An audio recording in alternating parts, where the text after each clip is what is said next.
Quem é ele? Um jovem comum, com um sonho gigante. O nome dele é Rafael Silva, mas no bairro onde cresceu, o nome completo só aparecia no boletim ou nas fichas da UBS. Ali, nas vielas da Zona Sul, ele era apenas Fael, mais um entre tantos garotos que corriam descalços pelas ruas de terra batida, com o uniforme escolar surrado e os olhos cheios de vida, apesar de tudo.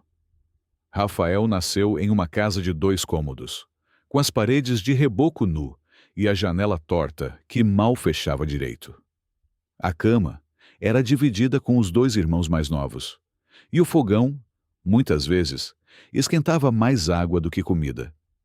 Filho de Dona Cida, uma diarista guerreira que saía de casa às 5 horas da manhã e só voltava depois das 9 horas da noite. O pai? Foi embora quando Fael tinha apenas 4 anos. Desde cedo ele aprendeu que no mundo onde nasceu, ser preto e pobre era carregar nas costas um peso que ninguém escolhe, mas todos sentem. Mesmo assim, Rafael era diferente. Enquanto a maioria das crianças se perdia nos becos da favela, brincando de pega-pega ou se escondendo dos pipocos, ele ficava sentado na calçada com um lápis quebrado, rabiscando cadernos velhos que a mãe trazia das casas onde trabalhava. Não demorou muito para começar a dizer, com toda a inocência e firmeza do mundo, que queria ser médico. Médico, Fael? Tu nem sabe o que é isso, menino. Isso aí é para filho de gente rica, não para nós, dizia um vizinho, entre um gole de cerveja e outro, rindo da loucura do garoto. Mas Rafael não ligava. A primeira vez que viu um médico foi quando sua avó teve uma crise de pressão alta.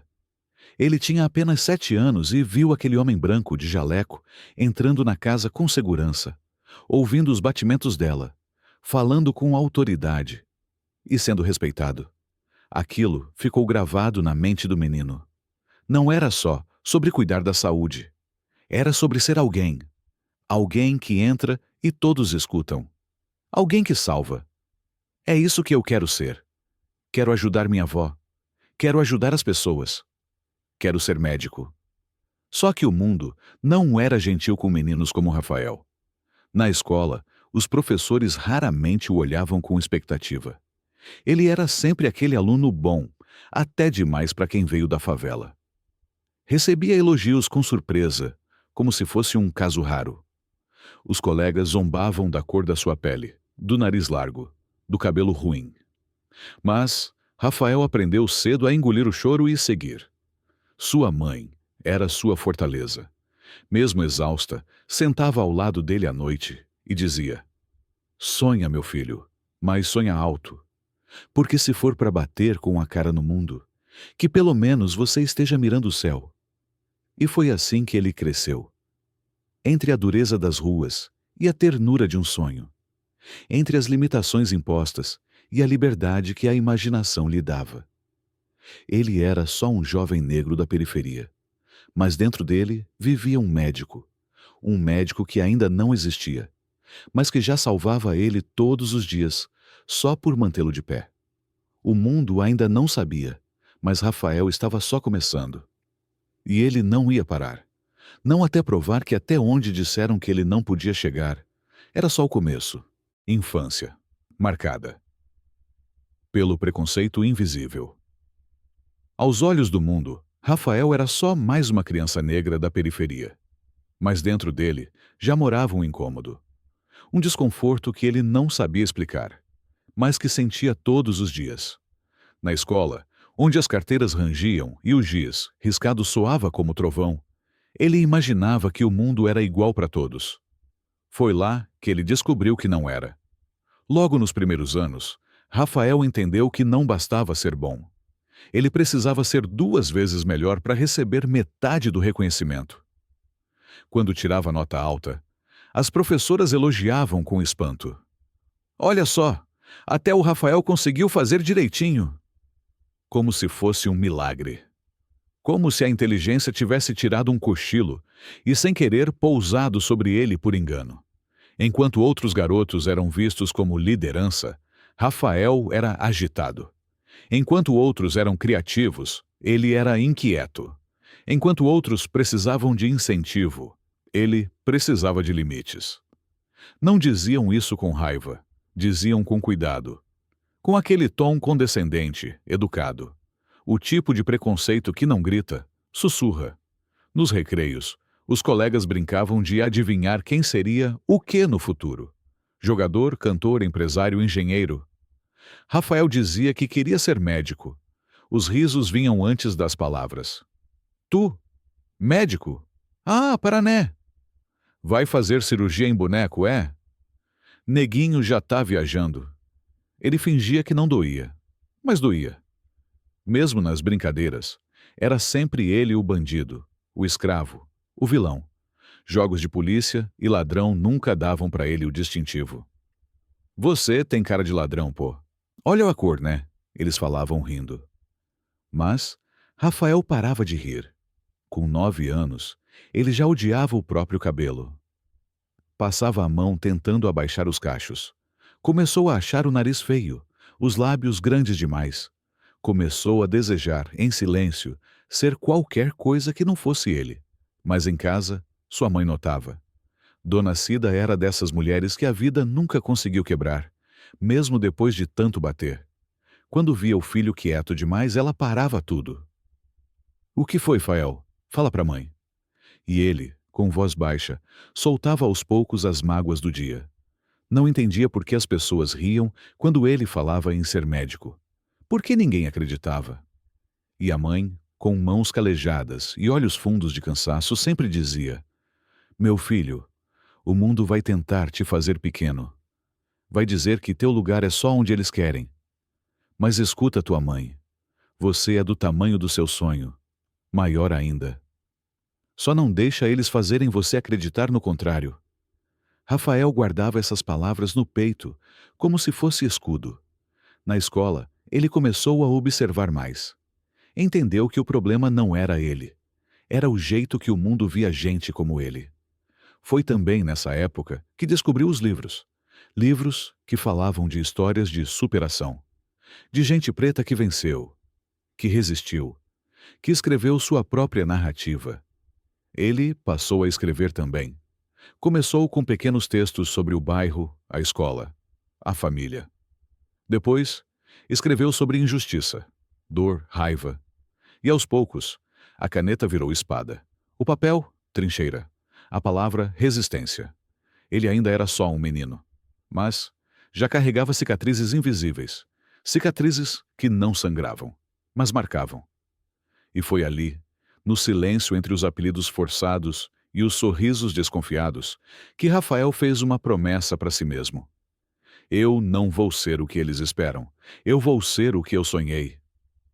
E o sonho, o sonho de ser médico ainda batia forte, mais forte que as dores, mais forte que os nãos, mais forte que o preconceito.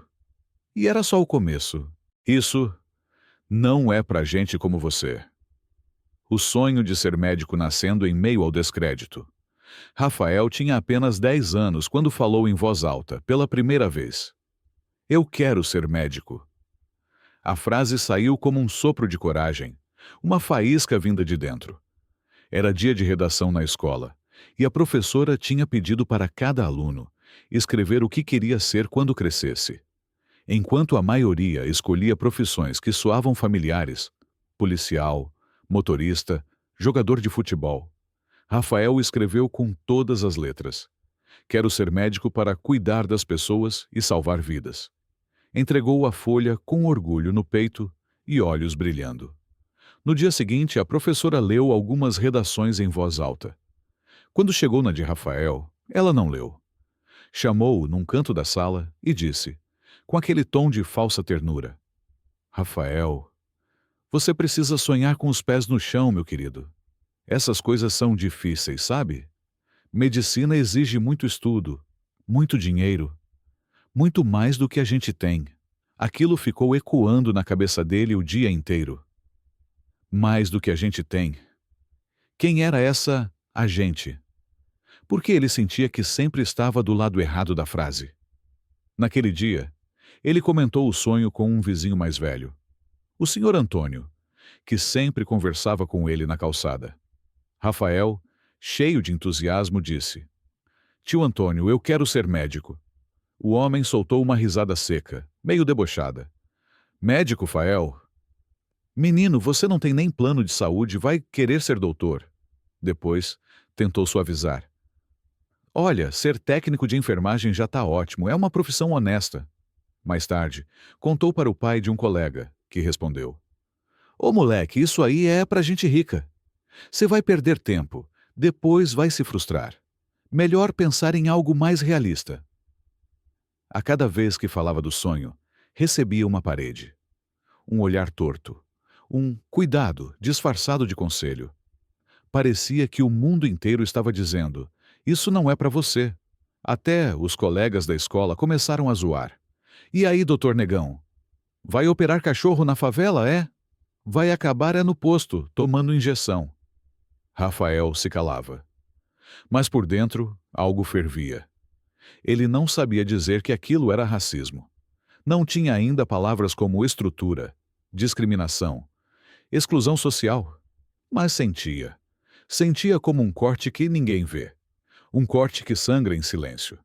Mas apesar das vozes que duvidavam, havia uma que não falhava, a voz de dentro. E essa voz dizia: Vai, continua. Não importa se eles não veem. Você vê. Na biblioteca da escola, encontrou um livro velho sobre profissões. Ficou encantado com as páginas sobre medicina, as especialidades, os jalecos, as histórias de superação. Ali, sozinho entre prateleiras empoeiradas, ele teve a certeza: era aquilo. Era aquilo ou nada. Ele rabiscava em um caderno o nome: Doutor Rafael Silva. Escrevia aquilo como se estivesse plantando o futuro no papel.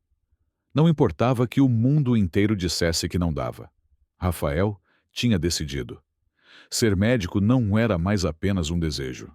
Era um compromisso, um pacto silencioso com o menino que ele era e com o homem que ainda viria a ser. E se o mundo achava que isso não era para ele, então o mundo ia ter que aprender a lidar com a exceção. Faltava dinheiro. Mas sobrou coragem, desafios financeiros, falta de acesso a bons materiais, mas persistência nos estudos, mesmo assim. No papel, o caminho até a faculdade de medicina exigia disciplina, tempo e muita dedicação. Na vida real do Rafael exigia também algo que ninguém costumava listar: sobrevivência. A casa onde morava com a mãe e os 2 irmãos era simples, com paredes descascadas e o chão de cimento batido. No quarto que dividia com os irmãos, a cama era um colchão fino no chão, e o guarda-roupa, uma pilha de roupas dobradas em caixas de papelão.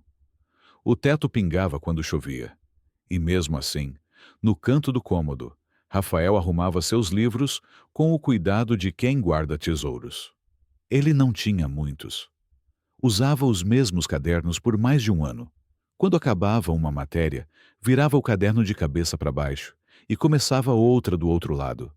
Às vezes colava folhas de caderno velho com fita adesiva, inventando um novo. Caneta. Só uma por vez. E fazia durar até o último risco. Apesar de tudo, nunca faltou vontade de aprender. A escola pública onde estudava tinha mais buracos do que recursos. Faltavam professores, faltavam aulas, faltava estrutura. Mas o que sobrava em Rafael era vontade de seguir. Ele chegava cedo, sentava na primeira carteira e prestava atenção como se cada explicação fosse ouro. Anotava tudo. Perguntava. Perguntava. Mesmo quando os colegas o chamavam de CDF, ele não se importava. Sabia que aquilo era mais do que uma nota. Era a chance de mudar de vida. O maior desafio era depois da aula. Estudar sozinho. Sem cursinho, sem reforço, sem professor particular. Com livros emprestados, apostilas de segunda mão, resumos de internet copiados na Lan House. Rafael fazia o impossível caber em uma mochila rasgada. Quando a luz foi cortada pela terceira vez naquele ano, a mãe chorou no canto da sala. Mas Rafael chegou perto, abraçou ela com força e disse: "A gente ainda vai sair dessa, mãe. Eu prometo." Naquela noite, estudou à luz de vela, com o rosto iluminado pelas chamas pequenas e os olhos brilhando com mais intensidade que o fogo. Era assim quase todo mês. A conta da luz atrasava, a geladeira esvaziava, o gás acabava. Mas a coragem, essa nunca faltava. Era como se Rafael tivesse aprendido a viver de esperança e determinação. Quando todo mundo dizia que ele precisava de estrutura para passar, ele respondia com disciplina. Quando diziam que sem cursinho era impossível, ele respondia com 10 horas de estudo por dia nas férias. Quando zombavam por ele recusar rolês para estudar, ele sorria e dizia: "Lá na frente, vocês vão entender." Ele sabia que não era justo. Sabia que estava competindo com jovens que tinham tudo: livros atualizados, aulas extras, professores particulares, pais que podiam bancar cursinhos caríssimos. Mas também sabia que a dor que ele carregava o tornava diferente. A cada página lida com esforço, a cada noite virada na luta, ele construía uma força que nenhum privilégio comprava. Rafael passou a usar tudo que vivia como combustível: a fome como foco, a raiva como motivação, a ausência como disciplina. E no fundo, mesmo com tudo contra, ele sabia: ser pobre não o tornava incapaz. Ser negro, periférico e desacreditado não apagava o brilho do seu sonho. Na verdade, era isso que dava a ele o motivo para lutar mais do que qualquer um. Porque quem já nasceu em desvantagem aprende a correr dobrado. Aprende que a linha de chegada não é só uma vitória pessoal, é uma vitória coletiva. E Rafael corria, com os pés no chão da quebrada e a cabeça nas nuvens do futuro. Sabia que o caminho era longo, que o vestibular seria cruel, mas ele não tinha tempo para se lamentar. Tinha um futuro para construir. Faltava dinheiro, faltava tempo, faltava apoio, mas sobrava coragem. E às vezes, coragem é o primeiro passo para mudar tudo. O peso de ser o único negro na sala. O primeiro dia de aula no cursinho comunitário era para ser um recomeço. Rafael havia conseguido uma bolsa por mérito, uma das únicas. O ambiente era diferente, um pouco melhor que sua escola pública anterior. As paredes tinham tinta nova. As cadeiras, apesar de velhas, eram acolchoadas.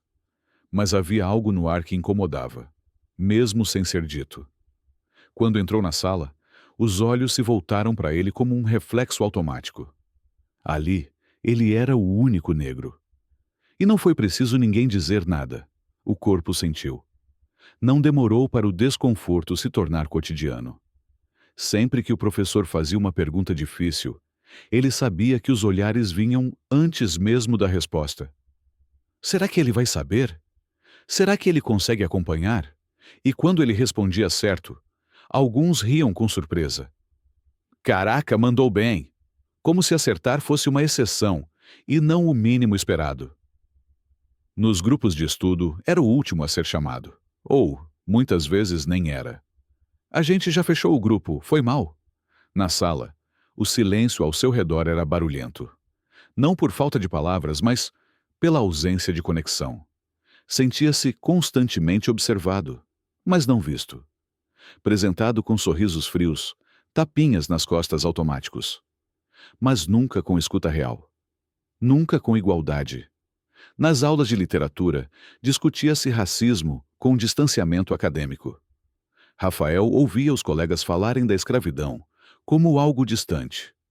Falavam de os negros, como se ele não estivesse ali. Era invisível quando se tratava de respeito. E hipervisível quando errava. Lembrou-se de uma aula em que sugeriu um autor negro para um trabalho. A professora hesitou. Mas ele é acadêmico? É reconhecido? A dor veio seca, como um tapa no rosto. Reconhecimento para alguns era pré-requisito. Para outros, parecia inalcançável. Não era só na sala de aula. Na fila do bandejão, já o olharam estranho por pegar prato demais. como se sua fome fosse desconfiança. No corredor, uma senhora segurou a bolsa mais firme ao vê-lo passar. Era o peso de ter que provar, todos os dias, que ele era digno de estar ali. Que não era cota, que não era ameaça, que não era diferente, mas era. E a maior dor era saber que a luta dele era silenciosa. Ninguém via o cansaço de se manter inteiro, onde tudo tenta te desmontar. Mas Rafael aguentava. Não porque não doía, mas porque ele sabia que sua presença ali já era resistência. A cada aula assistida, ele carregava mais do que um caderno e uma mochila. Carregava a responsabilidade de representar todos que nunca chegaram naquela sala. Todos que ficaram pelo caminho. Todos que nunca tiveram a chance de tentar. O único negro na sala, mas nunca sozinho. Rafael entendia que sua presença era um ato político. E que se ele conseguisse abrir essa porta, poderia deixar ela aberta para os próximos. Então, ele seguia, em silêncio, com dor, com dignidade.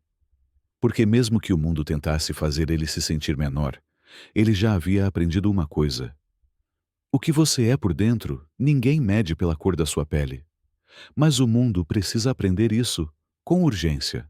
Quando o racismo vem, disfarçado de Conselho Rafael, já sabia o que queria da vida. Ser médico. Não era um desejo passageiro, nem um sonho de criança que se apaga com o tempo. Era algo construído dia após dia, alimentado em silêncio entre livros emprestados, vídeos de anatomia assistidos pelo celular e horas dedicadas ao estudo, mesmo quando a luz de casa era cortada. Mas sempre que ele tinha coragem de dizer isso em voz alta, a resposta era a mesma.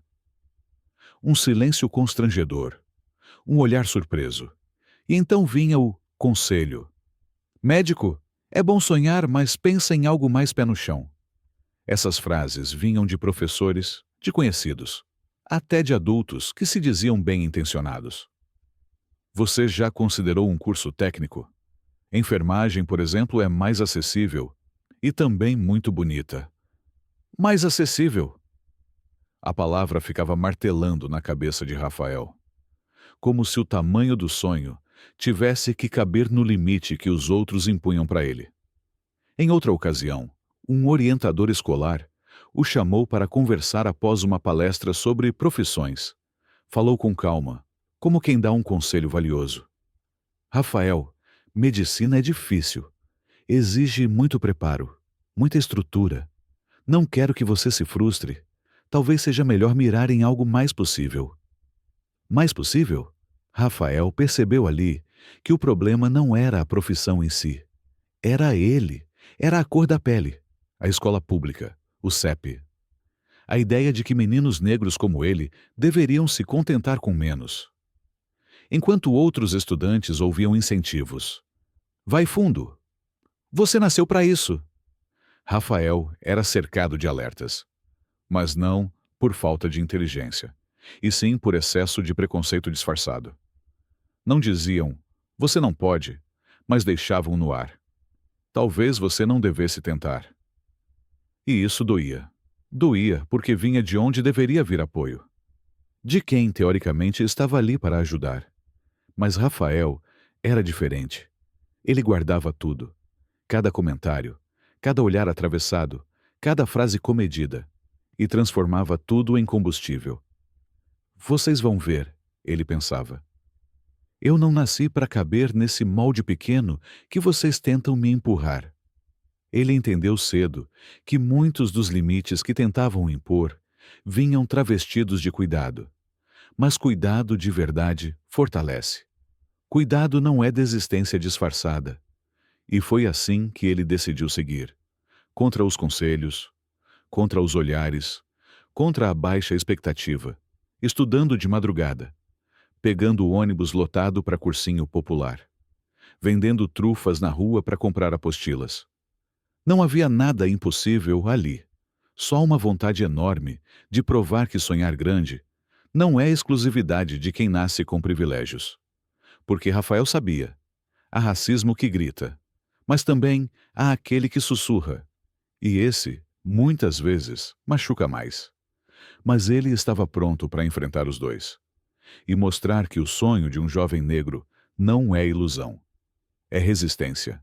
Entre trabalhar e estudar.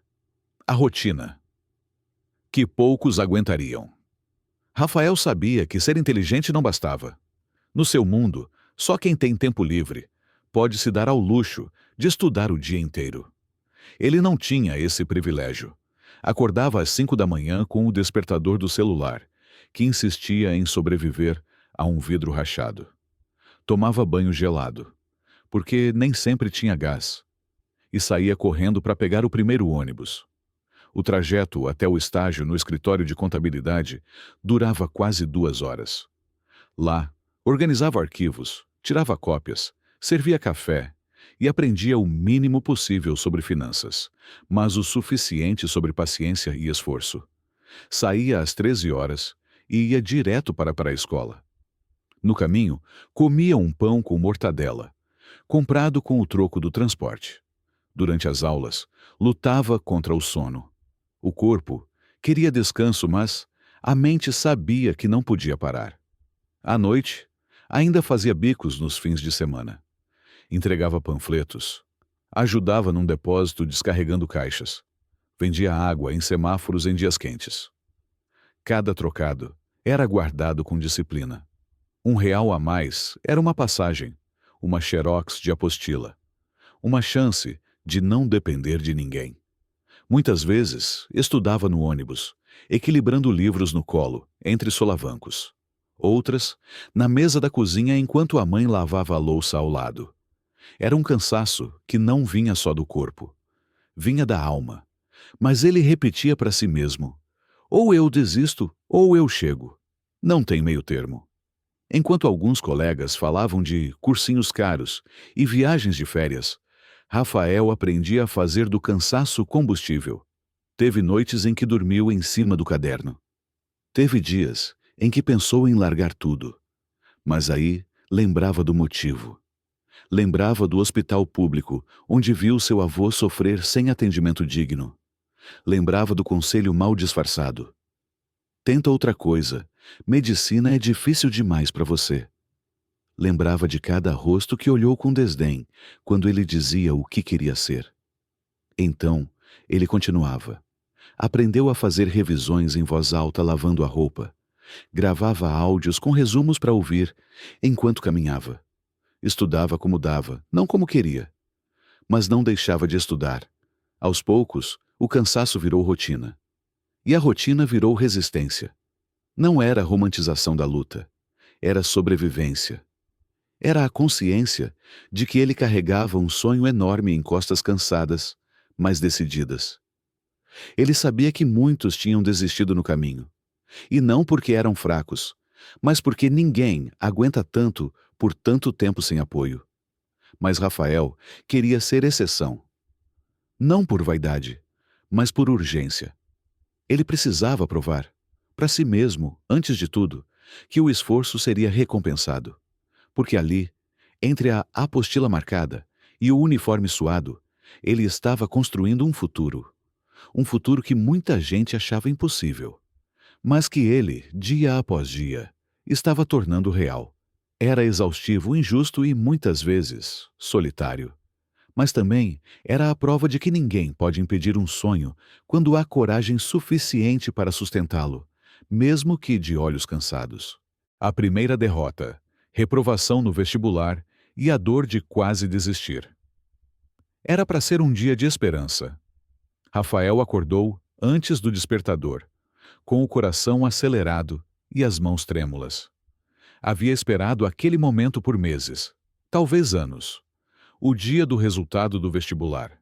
Mesmo tentando disfarçar a ansiedade, o corpo não mentia. Tomou café sem sentir o gosto.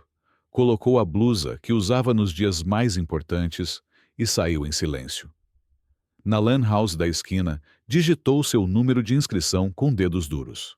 A página carregou devagar. E então, o vazio. Candidato não classificado. A frase piscava na tela como se zombasse dele. Rafael olhou mais de uma vez. Recarregou a página. Conferiu os dados. Mas era aquilo mesmo. Não passou. Não foi dessa vez. Por alguns segundos, ele não sentiu nada. Depois, veio o soco invisível no estômago, o aperto no peito, a decepção tomando forma. Todos os meses de estudo, os sacrifícios, o cansaço, os bicos, as horas no ônibus lendo apostilas. Parecia que nada disso havia valido a pena. Saiu da lan house devagar, como se o corpo pesasse mais do que deveria. O céu, que até estava claro, parecia cinza. Atravessou a rua sem prestar atenção no trânsito. Sentia-se anestesiado. Em casa, entrou no quarto e trancou a porta. Não queria falar com ninguém. Nem precisava. O silêncio falava por ele. Deitou-se na cama. Encarou o teto por horas. Lembrou das madrugadas estudando com sono, das vezes que quase dormiu em cima do caderno. Lembrou do dia em que decidiu ser médico e das risadas que ouviu quando contou isso para alguém. A dor não era só por não ter passado. Era pela dúvida que surgia agora. Será que tudo isso faz sentido? Pela primeira vez, ele cogitou desistir, largar o sonho, aceitar que talvez não fosse para ele. Pensou em trabalhar fixo num depósito, juntar um dinheiro, seguir a vida como dava. Pensou que talvez os conselhos dos outros estivessem certos. Sonho demais machuca.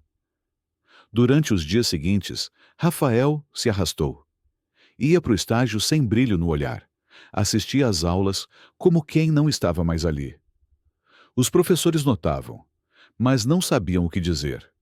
Os colegas continuavam com suas vidas, e ele sentia que estava ficando para trás.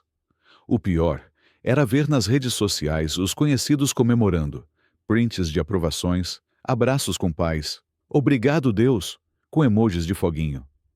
E ele ali, com o celular desligado, fugindo da avalanche de vitórias alheias. Uma noite, revirando o armário, encontrou uma carta escrita meses antes.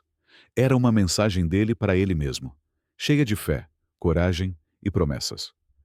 Eu vou passar. Eu vou ser médico. Eu vou mostrar que é possível. Leu aquilo com lágrimas nos olhos, porque no fundo, mesmo doendo, o sonho ainda morava ali, escondido, machucado, mas vivo. Respirou fundo, pegou o caderno mais próximo e abriu na primeira página em branco. Com a letra firme, escreveu: Segunda tentativa. Começa hoje. A primeira derrota doeu mais do que ele imaginava, mas serviu para lembrar que o sonho era maior do que qualquer tropeço. E, principalmente, que ele não tinha chegado até ali para desistir na primeira queda. Uma voz que fez diferença. Depois da reprovação no vestibular, Rafael entrou em modo silencioso. Não era apenas uma tristeza passageira. Era o tipo de dor que corrói por dentro, sem muito alarde. Por fora, ele ainda ia ao cursinho aos sábados. Sentava na mesma cadeira, abria os livros. Mas a mente já não estava ali. Era como se o mundo estivesse dizendo, com todas as letras, que aquele sonho era grande demais para alguém como ele. Foi numa dessas manhãs nubladas que ela apareceu de verdade. Dona Lúcia, professora de biologia, voz grave e suave ao mesmo tempo, olhar afiado de quem enxerga além das palavras. Desde o começo do curso, ela reparava em Rafael, sempre concentrado, participativo, com sede de aprender. Mas nos últimos dias, ele estava diferente, apático, quase apagado. No final de uma aula sobre genética, ela esperou a turma sair e se aproximou devagar. Rafael, posso falar com você um minutinho? Ele assentiu, meio sem vontade, a mochila já pendurada no ombro, os olhos baixos. Tá tudo bem com você, meu filho? Te vi tão apagado hoje. Ele hesitou. Quase respondeu com um tá sim, só cansaço. Mas algo no tom dela, ou talvez no cuidado, o desarmou. Eu não passei, professora. Reprovei. E, sinceramente, eu tô pensando em parar com tudo. Ela ficou em silêncio por um instante. Depois puxou uma cadeira, sentou ao lado dele e disse com firmeza: Eu já ouvi essa frase antes, mais vezes do que gostaria. E te digo, quem está quase desistindo está mais perto de vencer do que imagina. Rafael desviou o olhar. A voz embargada entregava tudo o que ele tentava esconder. Eu tentei tanto, professora. Estudei com fome, trabalhei à noite, perdi aniversário, perdi feriado. E no final, nada. Foi como se o mundo me dissesse: não é para você. Dona Lúcia apoiou a mão no braço dele e disse algo que ficou marcado na memória de Rafael por anos. Rafael, você não está só estudando para passar, você está estudando para resistir. O sistema nunca esperou que você sonhasse, ainda mais com um jaleco branco. Mas é exatamente por isso que você precisa continuar. Porque quando você vencer, e eu sei que vai abrir uma porta para outros que nem sabem ainda que podem sonhar. Aquela fala entrou fundo, mais fundo do que qualquer conselho, qualquer livro, qualquer motivação vazia de rede social. Você acha que não conseguiu nada, mas olha onde você chegou. Quantos da sua quebrada estão aqui? Quantos aguentaram o que você aguentou? Reprovar não te define. Levantar depois da queda, sim. Naquela noite, Rafael chegou em casa e tirou os cadernos da mochila com outra energia. Pela primeira vez, desde a derrota, abriu as apostilas com vontade, releu o plano de estudos, reescreveu as metas, colocou no topo da folha. Recomeçar é diferente de desistir. Ele ainda não tinha todas as respostas, mas tinha algo valioso de volta: esperança. E tudo isso por causa de uma conversa, uma escuta verdadeira, uma pessoa que decidiu enxergá-lo quando ele mesmo já não conseguia se ver. Nos dias que se seguiram, Rafael passou a ficar alguns minutos a mais depois das aulas, não só para tirar dúvidas, mas para ouvir. E aos poucos, para ser ouvido também. Descobriu que não precisava carregar tudo sozinho, que havia força também na partilha, no afeto e no apoio silencioso de quem torce por você sem fazer barulho. Anos depois, Rafael ainda lembraria daquela manhã e daquela professora. Dona Lúcia não lhe deu a aprovação, mas lhe devolveu a fé. E às vezes, a fé é o que antecede qualquer vitória. Ela não apenas reacendeu a chama, ela mostrou que mesmo nos momentos de escuridão, uma única voz pode ser suficiente para acender o caminho inteiro. A aprovação, que fez o mundo parar. Na manhã em que os resultados do vestibular saíram, Rafael mal conseguiu levantar da cama. Não era cansaço físico, era algo mais profundo. Aquele medo que paralisa, aquele receio de encarar uma nova frustração. Por alguns minutos, ficou encarando o teto, tentando decidir se teria coragem de conferir o resultado. O celular vibrava sem parar. Mensagens de amigos do cursinho, familiares, até de colegas de trabalho. Todos perguntando se ele já tinha olhado. Mas ele não ainda. Foi a mãe quem bateu à porta do quarto, segurando um copo de café quente e dizendo, com um sorriso esperançoso: vai, meu filho, seja o que for, você já é um vitorioso. Com as mãos tremendo, ele abriu o site, digitou o número de inscrição, apertou Enter e por alguns segundos, nada. Mas então, lá estava. Seu nome, em negrito, lista dos aprovados, medicina, Universidade Estadual. A princípio, ele não reagiu. Apenas ficou olhando a tela como se o cérebro estivesse demorando a processar. O coração acelerou, o mundo pareceu parar e, de repente, o silêncio se quebrou com um grito que veio de dentro. Eu passei! A mãe correu até ele e o abraçou como se quisesse protegê-lo do mundo inteiro. Chorou, como quem sabia o quanto aquele momento custou. E Rafael chorou também. Pela criança que foi subestimada, pelo adolescente invisível, pelo jovem que quase desistiu. A notícia correu como vento. Em questão de minutos, já havia vizinho batendo palma no portão, mensagens enchendo as redes sociais, vozes emocionadas dizendo: você representa a gente, Rafael. Você provou que é possível. Isso é histórico. O bairro inteiro parecia ter sido aprovado junto com ele. Para cada um que sonhava em silêncio, Rafael se tornou um espelho. No dia seguinte, as pessoas na rua o paravam. "Parabéns, doutor", diziam, sorrindo com orgulho. E ele ainda não sabia lidar com aquilo. Ainda estava se acostumando com o peso e a beleza de ser inspiração. A celebração foi simples, como tudo na vida dele. Um bolo improvisado, guaraná em copo de plástico e muita emoção. Mas ali, naquela varanda com luz amarelada, cercado por gente que o viu crescer, Rafael sentiu uma felicidade que nenhuma festa de luxo conseguiria oferecer. Eram abraços verdadeiros, olhares marejados, palavras sinceras. Era o reconhecimento não só da vitória, mas da luta que veio antes dela. No meio da comemoração, alguém perguntou: "E agora, Rafael? Qual o próximo passo?" Ele pensou por um segundo, sorriu e respondeu: "Agora começa tudo de novo, porque entrar foi só o primeiro capítulo. Agora eu quero me formar, quero salvar vidas, quero voltar aqui de jaleco e mostrar para cada criança da minha rua que ela também pode." Aquela noite, entrou para a história da comunidade, não apenas por causa da aprovação, mas pelo que ela simbolizava. Era como se por um instante, o tempo tivesse parado para celebrar não só o Rafael, mas todos os que vieram antes dele, e todos os que viriam depois. Naquele dia, um jovem negro da periferia provou que sonhos impossíveis não existem. O que existe é resistência e coragem. E quando elas se encontram, o mundo para assistir, mais do que um jaleco. A luta continua dentro da faculdade. O primeiro dia de aula na faculdade de medicina foi quase como atravessar um novo mundo.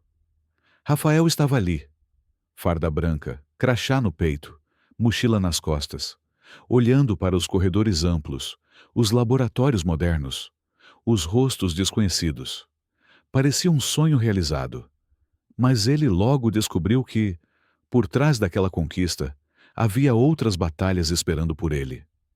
Naquela turma de quase 90 estudantes, Rafael era um dos únicos alunos negros. Não demorou para sentir o peso disso. Não era um racismo explícito, direto. Era o silêncio, os olhares, a maneira como, nas primeiras semanas, raramente lhe dirigiam a palavra nos grupos de trabalho. A forma como algumas pessoas olhavam 2 vezes quando ele entrava na sala, como se estivessem tentando entender de onde ele veio. Quando falava sobre suas origens, sobre a comunidade onde cresceu, os bicos que fez, o cursinho popular. Ouvia elogios que mais pareciam espanto disfarçado de gentileza. "Nossa, sério? E mesmo assim você passou? Caramba, você é um guerreiro mesmo! Tem que aproveitar, viu? Essa é a chance da sua vida." Rafael entendia. Muitos não diziam por mal, mas também não compreendiam o que era ser exceção num lugar onde a regra tinha outra cor, outra renda, outra história. Ainda assim, ele persistia. Estudava com afinco, participava das aulas, mas nos corredores sentia-se só, como se fosse sempre o visitante de um espaço que não foi construído para ele. Foi quando conheceu a Liga de Saúde da População Negra, um grupo pequeno mas acolhedor, formado por alunos negros e aliados que se reuniam para debater desigualdades raciais na medicina. Ali, Rafael encontrou algo que andava faltando: pertencimento. Ali, ninguém se espantava com sua trajetória. Ao contrário, celebravam, compreendiam, trocavam dores parecidas. Começou a participar de debates, rodas de conversa, ações sociais em comunidades parecidas com a sua. E algo dentro dele mudou. Deixou de se sentir como um corpo estranho naquela universidade. Começou a enxergar que sua presença ali tinha um propósito maior. Um dia, durante uma aula prática, um professor elogiou seu desempenho. "Você leva jeito, Rafael. Tem uma escuta diferente, um olhar atento." Naquela hora, Ele lembrou de Dona Lúcia, de sua mãe, das noites em claro. Eu sorriu. Porque sabia que o que o diferenciava não era só o esforço. Era a história que o formou. Com o tempo, passou a ser referência. Outros alunos negros, mais novos, vinham conversar com ele. Perguntavam como ele conseguiu. Diziam que se inspiravam em sua trajetória. E assim, ele se tornou aquilo que um dia precisou: apoio, espelho, exemplo. A luta não tinha acabado com a aprovação. Ela apenas mudou de endereço. Agora era dentro da universidade, contra a solidão, contra a estrutura, contra as estatísticas que diziam que poucos como ele chegavam até ali, e menos ainda terminavam. Mas Rafael seguia firme, porque entendia que usar um jaleco branco era mais do que aprender medicina. Era ocupar um espaço negado por séculos. Era transformar presença em resistência. E resistência ele conhecia de perto. Do menino invisível ao médico respeitado. 6 anos. Foram 6 longos anos de suor, estudo, cansaço, resistência e transformação. O tempo entre o garoto calado da periferia e o homem que agora vestia a beca da formatura parecia ao mesmo tempo um piscar de olhos e uma eternidade. Na noite da colação, o coração de Rafael batia forte. Olhando ao redor, viu colegas emocionados, familiares orgulhosos, professores sorrindo. Mas, quando olhou para sua mãe, sentada na primeira fileira, com os olhos marejados e as mãos apertando forte o programa da cerimônia, tudo fez sentido. Ele lembrou das noites em que estudou com fome, dos dias em que quase não tinha dinheiro para o transporte, da vez que chorou escondido ao ouvir que aquilo não era para gente como ele. E agora, estava ali, não apenas formado, mas vitorioso. Quando seu nome foi chamado, a plateia aplaudiu. Mas os aplausos que ecoaram na mente de Rafael vinham de mais longe, da infância silenciosa, da juventude invisibilizada, das batalhas travadas em silêncio. Ele subiu ao palco com a cabeça erguida, recebeu o diploma com as mãos firmes, e naquele momento, o menino invisível finalmente foi visto. Por todos. Por ele mesmo. Pouco tempo depois, chegou o tão aguardado documento. O CRM. 3 letras, que carregavam um universo. Não era apenas o registro de médico. Era a certidão oficial de que seu sonho havia vencido. Agora, Dr. Rafael, a primeira vez que atendeu um paciente como médico foi em um plantão num posto de saúde de periferia. Exatamente o tipo de lugar onde sempre acreditou que faria a diferença. Atendeu uma senhora idosa com pressão alta. Olhou nos olhos dela. Explicou calmamente. Escutou sua história, antes mesmo de tocar seu corpo. Ao final, ela sorriu e disse: "Dá orgulho ver um médico assim, meu filho. Do nosso povo com nosso jeito. Você é luz." Foram essas palavras que marcaram mais do que qualquer nota ou avaliação técnica. Aos poucos, Rafael foi ganhando reconhecimento. Pacientes pediam por ele. Colegas o consultavam. Coordenadores o elogiavam. Mas ele nunca esqueceu de onde veio. Sempre voltava à sua comunidade. Participava de palestras em escolas públicas. Contava sua história sem vergonha de suas cicatrizes. Porque ele sabia. Cada criança negra que o via ali, de jaleco, era uma sementinha plantada. Um grito silencioso dizendo: "Você também pode." Na parede do seu consultório pendurou 2 quadros. Um com seu diploma de médico. Outro com uma foto antiga. Ele criança, com o uniforme rasgado da escola pública, carregando livros na mão e esperança nos olhos. A legenda era simples: "Nunca subestime um menino invisível." Rafael havia vencido. Mas mais do que isso, havia se tornado farol para muitos outros que ainda andam no escuro, buscando provas de que é possível. E agora, como médico respeitado, ele sabia que sua missão era ainda maior, porque para cada vida que ele curasse, havia também uma história a ser reescrita, Mais tarde, seria convidado a palestrar em congressos, dar entrevistas e inspirar novas políticas públicas para a inclusão de jovens negros na medicina. Mas, para ele, nada era mais importante do que voltar à sua antiga escola e olhar nos olhos das crianças que estavam onde um dia ele esteve. Ali, com um sorriso no rosto, dizia: "Eu sou vocês daqui a alguns anos. Nunca deixem que digam o contrário, salvando vidas e quebrando barreiras." Rafael sempre soube que vestir um jaleco não era o ponto final de sua trajetória. Era o começo de uma missão muito maior. E agora, já atuando como médico, ele se via todos os dias entre a técnica da medicina e a humanidade das histórias que chegavam até ele.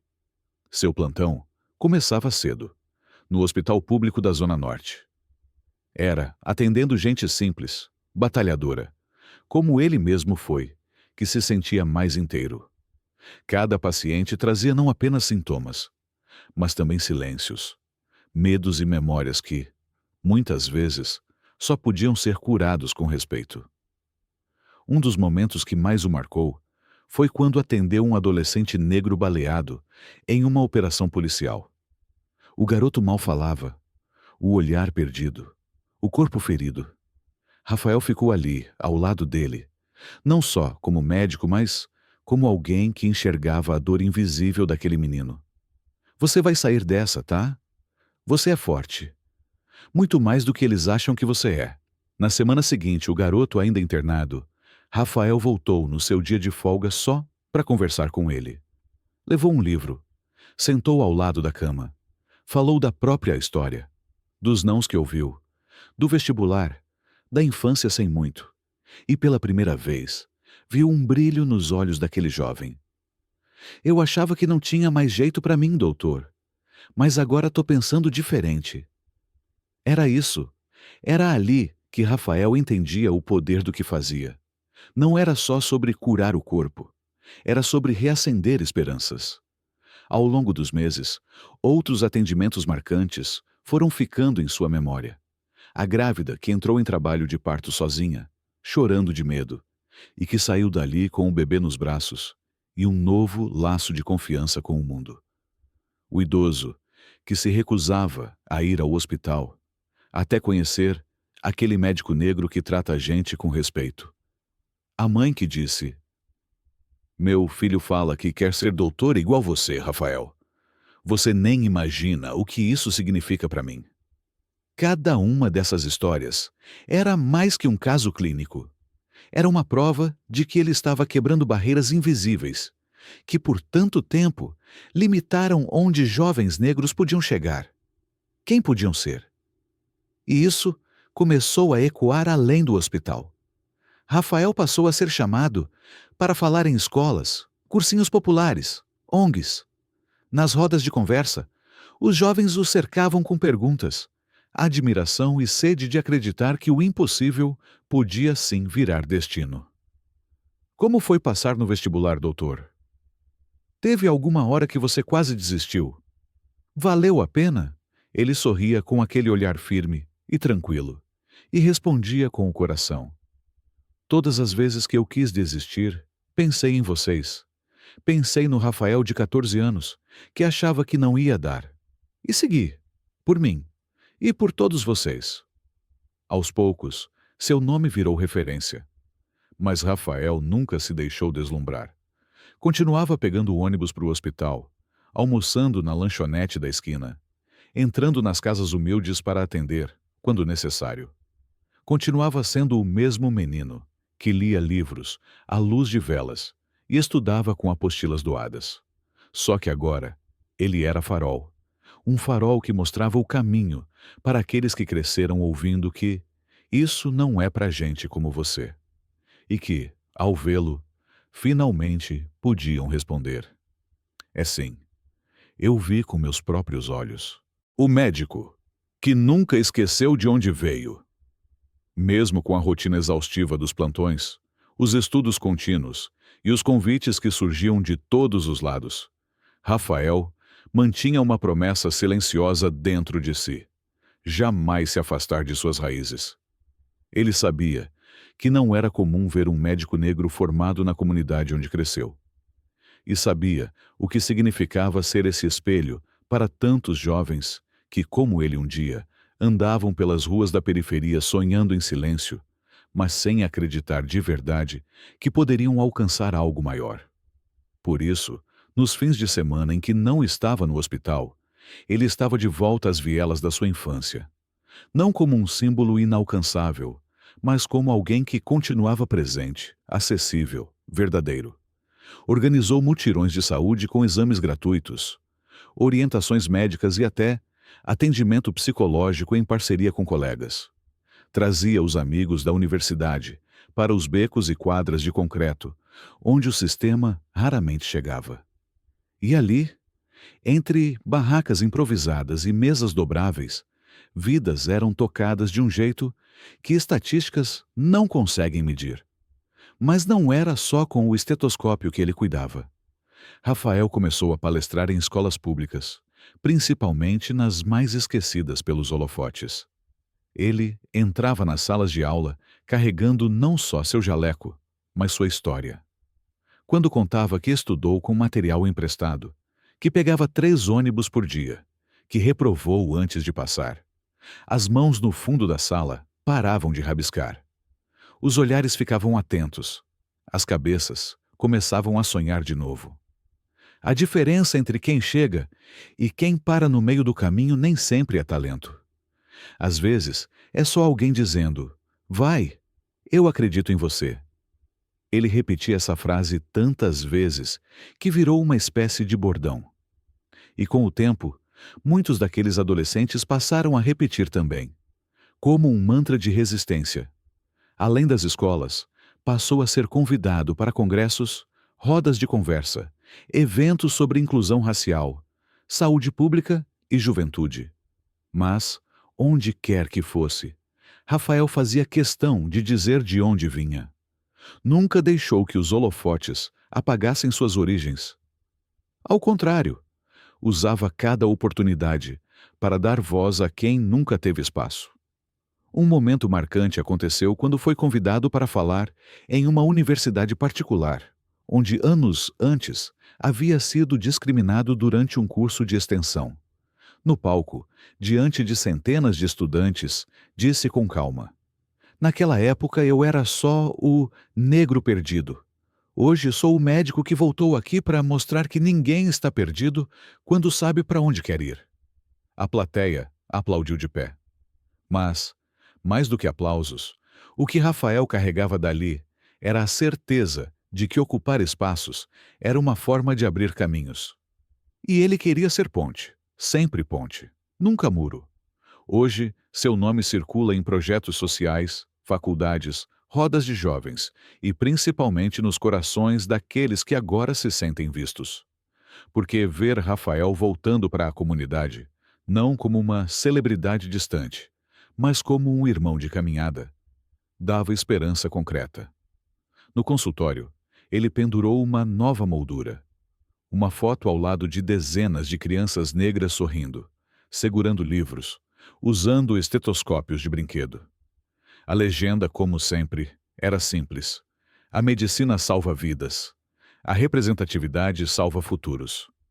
Rafael se tornou mais do que médico. Se tornou símbolo. E, acima de tudo, se manteve o que sempre foi: um filho da periferia que decidiu não esquecer de onde veio, porque foi ali que nasceu tudo o que ele é. Agora me chamam de doutor, mas eu nunca esqueci o que me chamaram antes. O som do Dr. Rafael ecoava pelos corredores do hospital, como música para quem, um dia, mal era chamado pelo nome. Agora era comum: colegas pedindo opinião clínica, pacientes buscando seu cuidado, crianças apontando com curiosidade. Mas em seu íntimo, Rafael carregava outro tipo de memória, viva, crua e necessária. Ele lembrava das vezes em que foi chamado de preguiçoso, mesmo estudando dobrado. Das vezes em que escutou: "Você não tem perfil para medicina." Dos risos abafados quando levantou a mão na aula, dos apelidos com tom de brincadeira, que deixavam marcas mais profundas do que qualquer pancada. Lembrava da professora que disse, sem maldade, mas com veneno: "Por que você não tenta um curso técnico? É mais a sua cara." Lembrava de tudo. E era por isso que o título de doutor não lhe subia à cabeça. Ele o carregava com honra, sim, mas também com responsabilidade. Porque sabia que em muitos lugares, antes de ser chamado de doutor, ainda seria visto como suspeito. Porque sabia que o racismo, por mais camuflado que fosse, ainda estava ali, vivo nos olhares, nas portas que demoravam mais a se abrir, nas exigências dobradas para ele provar o que já havia conquistado. Mas ele também sabia outra coisa. Agora ele tinha voz. E ia usá-la. Em uma de suas palestras mais marcantes, em uma universidade federal, diante de centenas de jovens negros e negras, Rafael parou por um instante, respirou fundo e disse: "Hoje me chamam de doutor, mas eu nunca esqueci o que me chamavam antes. E é por isso que estou aqui. Porque ainda tem muitos de nós sendo chamados de menos. E eu vim dizer que somos mais. Sempre fomos." A sala ficou em silêncio. Um silêncio denso, daqueles que preparam o terreno para as lágrimas. Ele olhou para os jovens à sua frente e viu nele mesmo refletido, nos olhos deles. Cada um com uma batalha silenciosa. Cada um com uma história de invisibilidade. E foi ali que entendeu, de forma profunda, que sua jornada não era só dele. Era um fio que se entrelaçava com os sonhos de toda uma geração que aprendeu cedo demais a duvidar de si mesma. Hoje, Rafael é referência, mas não esqueceu o barulho do estômago vazio, nem o som da chuva entrando pelo telhado furado enquanto estudava para o vestibular. Não esqueceu do frio de entrar em uma sala onde era o único negro. Não esqueceu de onde veio e fez questão de voltar, sempre que podia. E talvez por isso, ao ser apresentado em uma entrevista de TV nacional, com todos os títulos e cargos que já acumulava, ele tenha feito questão de completar com uma única frase: "Sou o filho da Dona Marta, da favela do São Gabriel, que ouviu não a vida inteira, mas escolheu acreditar no sim que carregava no peito." A câmera o filmou de perto. Os olhos úmidos, mas firmes. Era o mesmo menino. Agora com jaleco, sim. Agora com título, mas com as mesmas cicatrizes. E o mesmo coração. E assim, ele seguiu. Salvando vidas, abrindo portas. E ensinando o mundo que ninguém deveria ter que ser exceção para provar que é possível.